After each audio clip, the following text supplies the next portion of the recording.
Posetioci manifestacije Aprilski susreti u organizaciji Studentskog kulturnog centra u Beogradu imali su prilike da vide različite forme stvaralaštva mladih umetnika čije vreme tek dolazi. Kulturna scena grada tradicionalno dočeka proleće uz radove studenata osnovnih i master i doktorskih studija Instituta za umetničku igru. Prodekan za nastavu instituta Snežana Arnautović kazala je da su ovogodišnji aprilski susreti, koji su 70-ih odigrali značajnu ulogu promovišući prevazilaženje granica među umetnostima, posebni zbog proslave decenije saradnje sa Studentskim kulturnim centrom. Radovi koji su predstavljeni su u formi izložbe, to su radovi Dušice Pejić, profesorke koja je radila istraživanje proširenog vizualnog medija, gde se pokret transponuje u vizualni zapis, zatim prostornih instalacija, performansa, koreografija.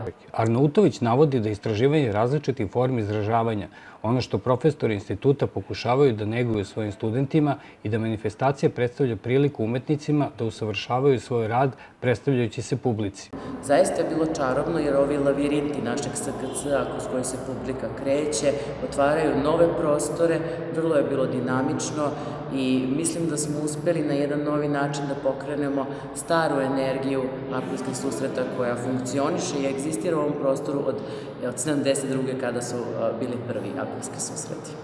Manifestacija i ove godine okuplja širok spektar umetničkih disciplina i formata i pruža stvaraocima prostor za kreativnost, inovaciju i razmenu ideja sa publikom.